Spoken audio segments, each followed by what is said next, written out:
আমি আজকে রাজশাহীর মালিকের সাথেও কথা বলেছি। আপনি যদি পে করতে ব্যর্থ হন আমাদেরকে আইনি প্রক্রিয়ায় যেতে হবে। আপনি কি জানতেন? আপনার তথ্যটা কি ছিল? আমার মনে হয় আমরা যথেষ্ট ভালোভাবে বিচার বিবেচনা করিনি।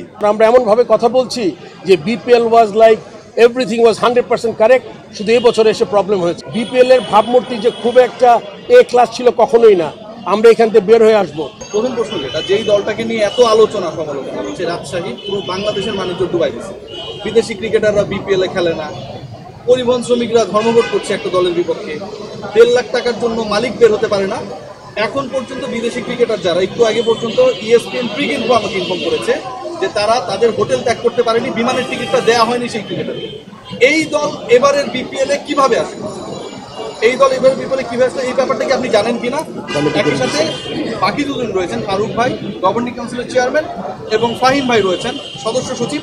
আপনারা নিশ্চয়ই এই ব্যাপারটার সাথে ইনভলভ ছিলেন। আপনাদের রোলটা কি ছিল to select Rajshahi as a BPL franchise? আগে আমি আপনার কাছে জানি। হ্যাঁ, আমার দিক থেকে আমরা যেই সত্যানুসন্ধান কমিটি করেছি, এই কমিটি খুঁজে বের করবে যে যেই দলগুলোর আসলে এই সামর্থ্য ছিল না তারা কিভাবে আসলে এখানে আসলো। এবং আমি আজকে রাজশাহীর মালিকের সাথেও কথা বলেছি এবং আমি স্পষ্টভাবে বলেছি যে আপনি যদি এটা পে করতে ব্যর্থ হন তাহলে আমাদেরকে আইনি প্রক্রিয়ায় যেতে হবে। এবং বাংলাদেশের যেই ভাবমূর্তি ক্ষুণ্ণ হয়েছে, আমরা সবাই মিলে এত এফোর্ট দিলাম, শুধুমাত্র একটা দলের পেমেন্টগত এই অবহেলার কারণে এই পরিস্থিতিটা তৈরি হয়েছে। এবং এটার দায়িত্ব আসলে এর দায়টা কাদের উপর সেটা আমাদের সত্যানুসন্ধান কমিটি বের করবে এবং তারপর আমরা তাদের ব্যাপারে ব্যবস্থা নেব। ফাহিম ভাই, আপনার রোল কি ছিল to select Rajshahi as a member secretary of the governing council? আপনি কি জানতেন? আপনার তথ্যটা কি ছিল যেটার উপর ভিত্তি করে আপনি ট্রাস্ট করতে পারেন এরকম একজন ফ্র্যাঞ্চাইজি মালিকের? আমার মনে হয় আমরা যথেষ্ট ভালোভাবে বিচার বিবেচনা করিনি এই ফ্র্যাঞ্চাইজিকে নেওয়ার ক্ষেত্রে। যতটুকু হিসেব নিকেশ করা প্রয়োজন ছিল, তাদের অভিজ্ঞতার কথা বলি, তাদের ফিনান্সিয়াল স্ট্রেংথের কথা বলি, এই বিষয়গুলো ভালোভাবে যাচাই বাছাই না করে বোধহয় আমরা ওদেরকে ইনক্লুড করেছি এই ফ্র্যাঞ্চাইজিতে, যার ফলশ্রুতিতে আমাদের এমন একটা ডিফিকাল্ট সিচুয়েশনের মুখোমুখি হতে হচ্ছে। কেন আমরা যথাযথভাবে বিচার বিশ্লেষণ করলাম না? এখানটায় আপনারা কর্নার করেছেন না মীর মুগ্ধের নামে, যেখানটায় বিনামূল্যে পানি পাবে। তোমার কোশ্চেনটা আমি বুঝতে পেরেছি। আমি একটু করি ফারুক ভাই, আমি শুনলাম তো তোমার কোশ্চেনটা, এখন আমার কথা শুনো। এটা জানুয়ারি মাসের আছে কত তারিখ? আজকে ফেব্রুয়ারি মাসে। ফেব্রুয়ারি মাসের আজকে হলে গিয়া 2 তারিখ, 1 তারিখ। আর ফ্র্যাঞ্চাইজির সাথে আমরা আলাপ শুরু করেছি অগাস্ট আপরাইজিংয়ের পরে, সেপ্টেম্বরের ফার্স্ট উইক। একটু পটভূমি বলে দিয়ে সবার জন্য সুবিধা হবে। আমার কাছে প্রথম আসছে group of players headed by Tamim Iqbal, তার সাথে ছিল মুশফিক, মেরাজ। আমাকে প্রথম বলেছে আপনি বাংলাদেশ টিমের ক্যাপ্টেনের থেকে আপনি হয়েছেন হলো গিয়ে বোর্ড সভাপতি, সো আপনার আমাদের এতগুলো প্লেয়ারের টাকা। আমরা আলোচনা করছি শুধু রাজশাহীতে যেই কাজ করেছে এর চেয়ে খারাপ কাজ আর করা সম্ভব না একটা দেশের টুর্নামেন্ট শেষ করে দেওয়ার জন্য। বাট আপনাদের বুঝতে হবে আজকে ফেব্রুয়ারি মাসে এসে ব্যাক ইন সেপ্টেম্বরে কি কাজ করা উচিত ছিল বা ছিল না। আমার অপশন ছিল খুব বেশি না, আমার সাথে ছিল মেম্বার সেক্রেটারি। আমরা বসেছি, প্রথম আমরা নিয়েছি আমাদের নতুন সরকার, চিফ অ্যাডভাইজার মহোদয়, আমাদের স্পোর্টস অ্যাডভাইজার মহোদয়, তার উৎসব করবে। আমরা নতুন একটা বাংলাদেশ পেয়েছি। প্রেশার না, আমরা চেষ্টা করেছি, যেটা বলেছেন ধারাবাহিকতা রক্ষা করার ব্যাপারটা, এটা আমরা চেষ্টা করেছি। আমাদের কাছে 4টা টিমকে আমরা মনে করেছি ঠিক আছে।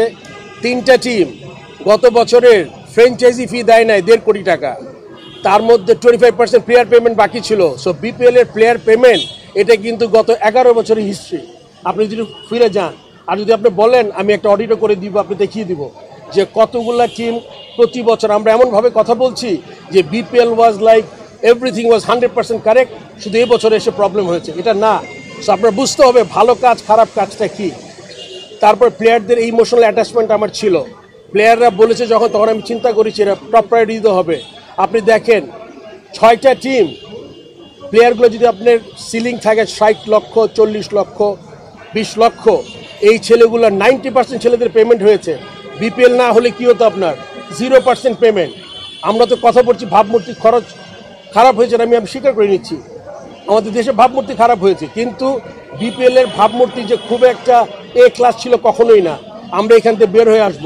আপনি ওয়েট করেন, বিপিএলটা কীরকম হবে আগামীতে আপনার সময় বলে দিতে পারবে। কোটা কোথায়? আগে খারাপ ছিল তো এটা রেফারেন্স হইতে পারে না। আগে তো রাজা ছিলেন ওনারা 16 বছর, তখন কেন তো প্রবলেম ছিল। গত বছর একটা ফ্র্যাঞ্চাইজি থেকে কোনো ব্যাংক গ্যারান্টি নেয় না, একবারও লিখেছেন। এক মিনিট, আপনারা লিখেছেন একবারও যে নো গ্যারান্টি, ব্যাংক গ্যারান্টি যে গত বছর ছিল না। একটা টিমের শুধু বরিশালে ব্যাংক গ্যারান্টি ছিল, এবার তো 6টা টিমের নাই ফারুক ভাই। গত বছর একটা টিমের ছিল না। আপনি কথা বোঝার চেষ্টা করেন। আপনি গত বছর একটা টিমের শুধু ছিল বরিশাল, এবারও তার ব্যাংক গ্যারান্টি আছে। সো আপনি খবরটা ঠিক মতো নিতে হবে, শুধু কথা বলার জন্য কথা বললে হবে না। আপনাদের বুঝতে হবে দ্য সিচুয়েশন। আমি আবারও দায় মেনে নিচ্ছি। আমি অ্যাজ এ প্রেসিডেন্ট, আমরা যেটা ফাহিম ভাই বলেছে যে আমাদের যতটুকু যাচাই বাছাই করা উচিত ছিল ওরা করিনি, কিন্তু আপনার প্রেশারগুলো আপনি চিন্তা করেন। আপনার 2 মাস আগে টিমদের জানাতে হবে বিপিএল করব, তা নইলে অন্য যেই ফ্র্যাঞ্চাইজি টুর্নামেন্ট আছে ওখানে প্লেয়ারগুলো চলে যাবে। So that was A pressure. আপনার বিপিএল শুরু হবে ডিসেম্বর, ব্যাক করে নভেম্বর, অক্টোবর 15 তারিখের মধ্যে আমরা ড্রাফট করে ফেলেছি। সো আপনি এই ব্যাপারগুলো কিন্তু আমাদের কিচ্ছুই কনসিডারেশন আনি না। গভর্নিং কাউন্সিল কেন করেননি? এত লেট কেন করেছেন? গভর্নিং কাউন্সিল করেছি আমরা, পরে করেছেন। আপনি জানেন আমাদের এখন কতজন ডিরেক্টর আপনি জানেন প্রেসিডেন্ট ছাড়া? 9 জন 10 জন। আপনি জানেন এক একজনের কয়টা করে কমিটি আপনি জানেন? 3টা 4টা করে। তাইলে আপনার তো বুঝতে হবে যে এক মিনিট উপদেষ্টা তো নিজে অনেক আমি না মন্ত্রণালয় সামলায় ফারুক আমি ভাই। উনি পুরো বাংলাদেশ এখন সামলায় আপনি কারোর সাথে আপনি এরকম কম্পেয়ার করেন না। তার ক্যাপাবিলিটি আমার থেকে বেশি, আমার ক্যাপাবিলিটি কম। আপনার বুঝতে হবে যে যেই সিচুয়েশন, আপনাদের সাথে আমি আরেকদিন কথা বলবো, মাননীয় উপদেষ্টাকে এখানে আমি আসলে ওয়েট করাতে চাই না।